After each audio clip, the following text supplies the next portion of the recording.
नमस्कार दोस्तों, आपका समाचार अपना देश के इस क्राइम कहानी के एपिसोड में स्वागत है। साथियों, गुनहगार कितना भी शातिर क्यों ना हो, आखिरकार वो पकड़ा जाता है।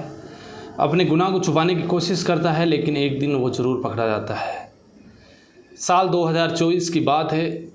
एक महिला जिसका नाम अंकिता तिवारी जो होती है वो अपने ससुराल में रहती थी और इसी बीच वो 2024 में अचानक घर से गायब हो जाती है।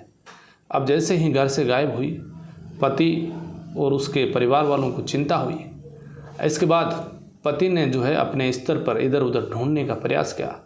इसके बाद अपने ससुराल में फ़ोन किया कि अंकिता तिवारी क्या घर पहुंची है। अब अंकिता के बारे में जब ससुराल में पता किया तो वहां पर भी वो पहुंची नहीं, यानी कि अपने गांव। उसके माता पिता, भाई वगैरह सब अब उसे ढूंढ रहे हैं। इधर उसका पति जिसका नाम राजू भी है जो कोशिश कर रहा है।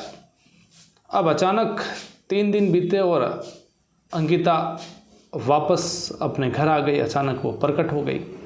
अब जैसे ही घर आई, राजू ने कहा कि मैं अब तुम्हें नहीं रखूँगा। जब रखने की बात आती है तो फिर इसके बाद उसके घर वाले कहते हैं कि क्यों नहीं रखोगे। तो एक गांव में एक पंचायत बिठाई जाती है और जब पंचायत बिठाई जाती है, इसके बाद उस पंचायत ने कहा कि करीब 8 साल आपका जो है शादी को हो चुके हैं। 2016 में शादी हुई, 24 की बात है तो 8 साल हो जाते हैं। 8 साल का समय हो चुका है, अब क्यों अपनी पत्नी को छोड़ रहे हो। पंचायत बैठती है। राजू ने एक शर्त रख दी। राजू ने कहा कि मैं इसी शर्त पर रखूँगा, यदि ये मोबाइल फ़ोन का इस्तेमाल नहीं करेगी तो मैं इसको रखूँगा। अब जैसी बात आई, खाप जो पंचायत बैठी थी उसने कहा कि चलो ठीक है। उसके घर वालों ने कहा कि बेटा 8 साल शादी को हो गए हैं, तुम्हें मारता पीटता है पति, तुम आरोप लगा रही हो, तो ये मोबाइल को लेकर ही तुम्हारे बीच झगड़ा हो रहा है। पति ने कहा कि ये ज़्यादातर अपना मोबाइल फ़ोन पर बिजी रहती है। मैं जब भी कोई काम को लेकर उससे बात करता हूँ तो ये लगातार फ़ोन पर बिजी रहती है और इसी वजह से जो है मुझे गुस्सा आ जाता है और झगड़ा हो जाता है। अब घर वालों ने कहा कि चलो बेटा मोबाइल फ़ोन मत चलाना, अपने ससुराल में आराम से रहो, पति का कहना मान दो। यहाँ तक ठीक था। चलो, तो उस अंकिता ने बात मान ली घर वालों की और वो वापस अपने ससुराल चली गई अपने घर पर।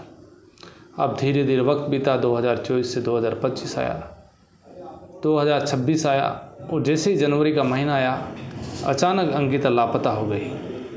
जैसे ही अंकिता लापता हुई, इसके बाद घर वालों को बड़ी चिंता हुई।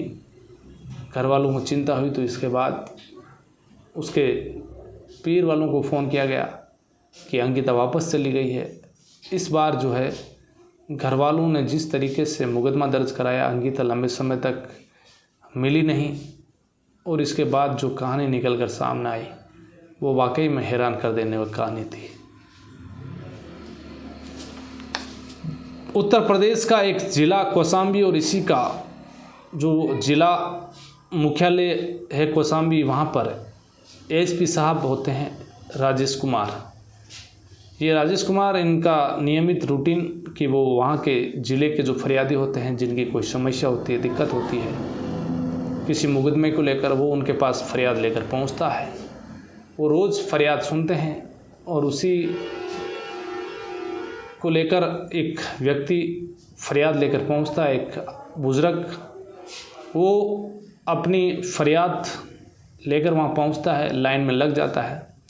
अब एक एक कर एसपी साहब फरियाद सुन रहे हैं, लेकिन जैसे ही उस बुजुर्ग का नंबर आता है वो पीछे हट जाता है।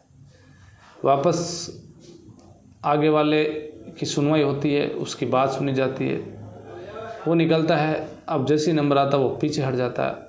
ऐसे करते करते सारे फरियादों का जैसे जैसे फरियाद पूरी हो रही थी, सुनाई हो रही थी, वो निकल रहे थे। एसपी साहब की उन पर नज़र पड़ जाती है। एसपी साहब कहते हैं कि क्या हुआ बाबा, तुम लगातार मैं देख रहा हूँ कि जैसे ही नंबर आ रहा है तुम पीछे लाइन में चले जा रहे हो, क्या बात है। वो बुजुर्ग फूट फूट कर रोने लग जाता है। ये तारीख थी 22 फरवरी 2026।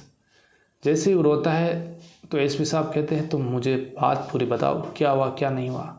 वो कहता है कि साहब मेरा नाम योगेंद्र तिवारी है, मेरे घर पर ताला लगा हुआ है, हम दर दर की ठोकरें खा रहे हैं, बेटा जेल में है जिसका नाम राजू तिवारी, और मेरे बेटे पर जो है अपनी पत्नी को मारने, उसे छुपाने का आरोप लगा है और सारे घर वालों का। हम कुल मिलाकर 6 लोग हैं, जिसमें मेरी पत्नी उर्मिला तिवारी, बेटी पिंकी तिवारी, साथ में रमा, उमा, राजू तिवारी, कुल मिलाकर हम 6 लोगों पर मुकदमा दर्ज है और संगीन धाराओं में मुकदमा दर्ज है।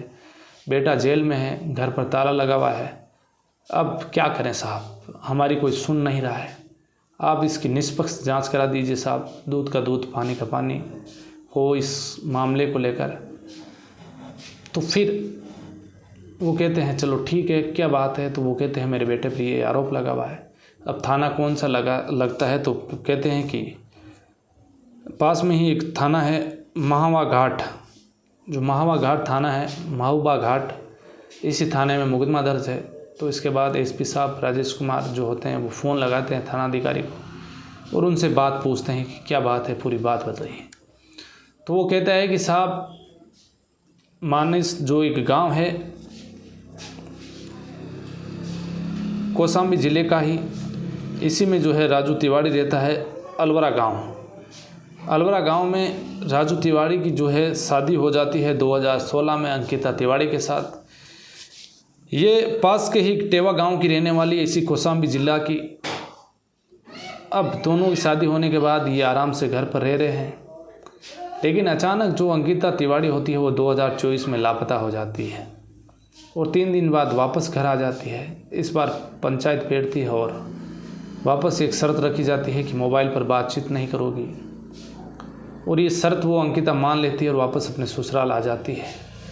लेकिन अचानक जो है उसकी पत्नी 21 जनवरी 2026 को घर से गायब हो जाती है, और इस बार गायब हुई तो वापस वो लौट कर नहीं आती है।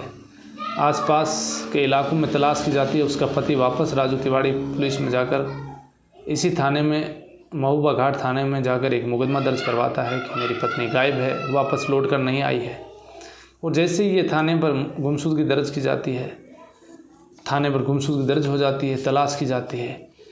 लेकिन अचानक जो फरवरी का महीना आया तो जो अंकिता तिवारी के पिता है वो पुलिस पर आरोप लगाते हैं।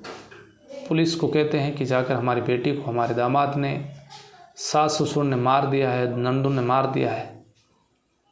अब पुलिस इस मामले को ज़्यादा सीरियस लेती नहीं उस वक्त, क्योंकि उसकी गुमशुदगी रिपोर्ट पहले से दर्ज थी।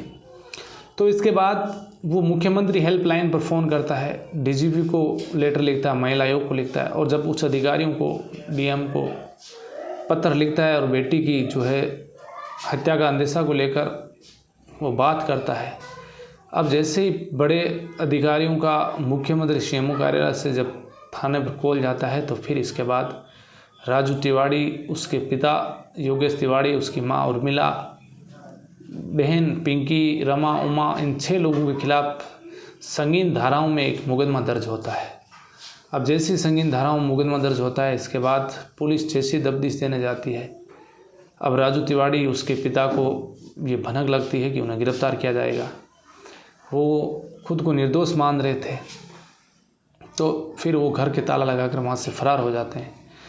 वकील के पास पहुँचते हैं और सलाह मशवरा लेते हैं। वकील कहता है कि देखो, संगीन धाराओं में मामला दर्ज है, तुम्हें जेल ज़रूर जाना पड़ेगा यदि वो पत्नी उसकी नहीं मिलती है तो। अब वो जाकर कोर्ट में सरेंडर करता है कि साहब मैंने मेरे पत्नी के साथ कुछ नहीं किया। वो इससे पहले भी जो है घर से लापता हुई, 3 दिन तक लापता रही, लेकिन इस बार पुलिस ने मुकदमा दर्ज कर लिया। मैंने भी गुमशुदगी दर्ज करी, लेकिन कुछ भी पता नहीं चला है। अब जैसे ये बात एसपी साहब सुनते हैं, पूरी बात सुनने के बाद वो कहते हैं कि मुझे किसी भी हालत में इस मामले की जो है निष्पक्ष जांच चाहिए। पूरी जांच करके इसकी रिपोर्ट पेश करो कि जो पति है वो निर्दोष है, जेल में चला गया, उसे जेल भेज दिया गया है, क्या वाकई में उसने उस पत्नी को मारा है, क्या हुआ, कहाँ गायब है, वो पता करो।